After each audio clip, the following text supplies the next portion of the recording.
Is keeping track and flipping pages wearing you down? Is keeping track of all those bonuses and buffs getting in the way of you showing off to the rest of the table? Are pointless stats bogging down your mental battery and getting in the way of your perfect role playing? Well, I have something to help you. Let's digitize your character sheet.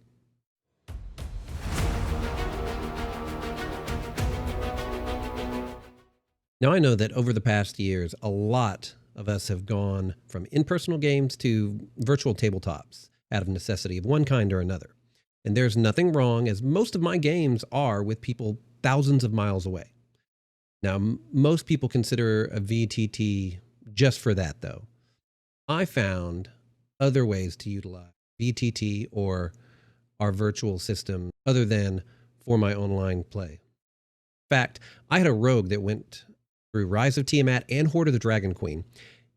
It spanned 2 states of in-person games, never saw a character sheet. Bob was created on my phone while camping in Washington on the beach.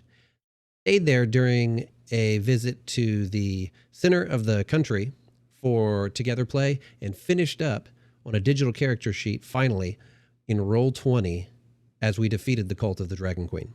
Now, I know there are people that don't want to go through the hassle of downloading an app or going through the process of entering a character online. Maybe you're just a purist like one of my friends and you just love the smell of markers and pieces of paper and put together maps as you play. And that's fine, but let's show you why I keep all of my characters virtually.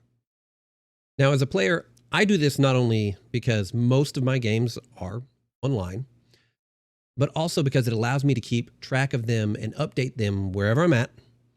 And still have a sheet that I can print out if I want to, slide into a protector for a game if I want to play just at a table like everyone else. But I keep it digitally for the convenience of being able to constantly have it with me, be able to use my phone and check on it or alter it.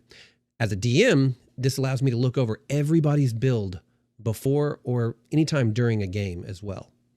I can look at their feats. I can keep tons of notes either on their locations or specific with ever that character.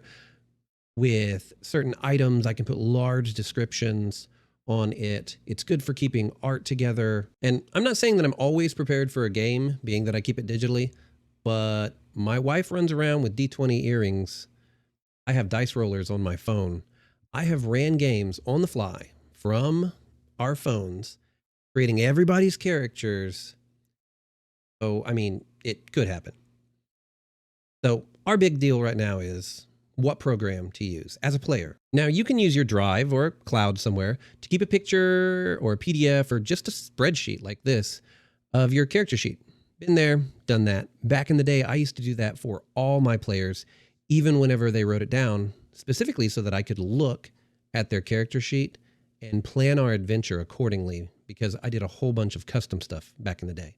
Nowadays, we have apps that we can use on our phones or Macs or on our iPads of some sort that make it real easy. I used this one, actually, whenever I created my 5e character, and I have used this multiple times, including for some of those impromptu games that I'm talking about. There's others for different settings. We've used the Pathfinder character sheet. There's Pathfinder Builder 2e. All of them have their pluses and minuses. Generally, these are much easier to deal with than just your common spreadsheet. You can use a note-keeping app like Evernote, and this is something that I used to do and run my games from as a GM, and then I switched to Notion, and this is where my wife and I will put some of our characters. This is an old system that we put together, and we ran PDFs, and of course we can run an Excel link directly to bags, communal loot, things like that.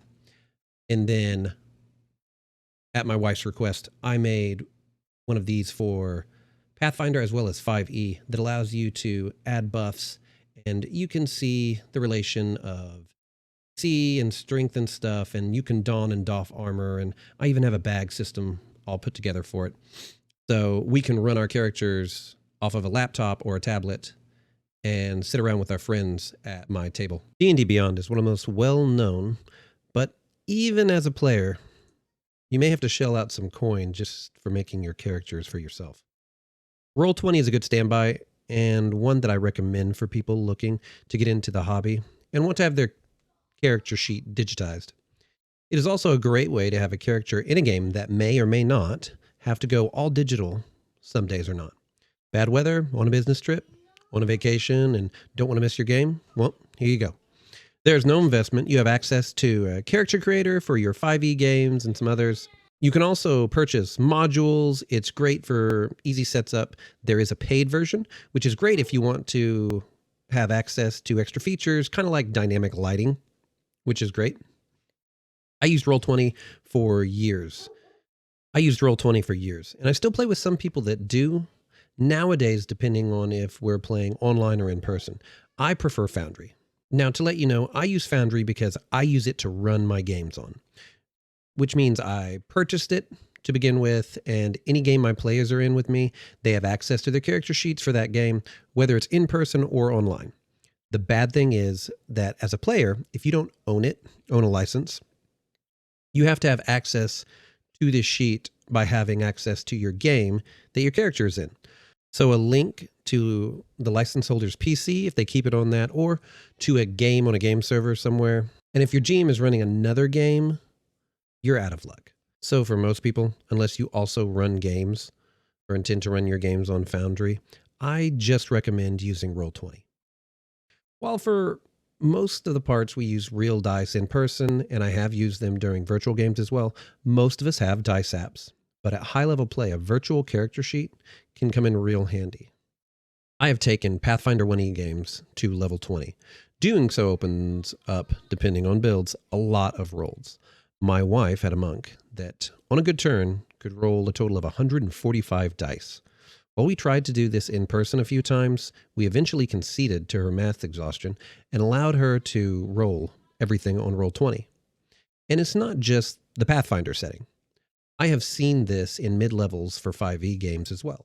A mid-level Sorlock, rolling advantage on every roll, making 6 attacks a turn, with 1d6, d4s, d10 damage dice, adding up your stats, any other bonuses that you get for buffs or debuffs on top of which, can be too much for some people after a long day. Now, around my tables, we allow phones and laptops, though I can see some groups that this is not a good idea. I do this not only so my players can digitize their sheets, but also it makes it easy for either passing of notes, send them a special magical item, something they heard no one else did, or so they can RP it out with the other characters without being obvious. Now, I'm not downing people for whichever way they want to play, just giving some reasons and ideas to make our lives easier in a 21st century digital high-paced world. If you want to escape all the noise of the modern day, maybe you want to relax and step back to nostalgia. Well, dim the lights, pull out the old faithful, and roll some dice. If you like this video, check out my others. Don't forget to hit the like and subscribe button. If you have any tips or requests, drop them in the comments below. And until next time, may your crits be epic, your adventures legendary, and your gaming table filled with laughter.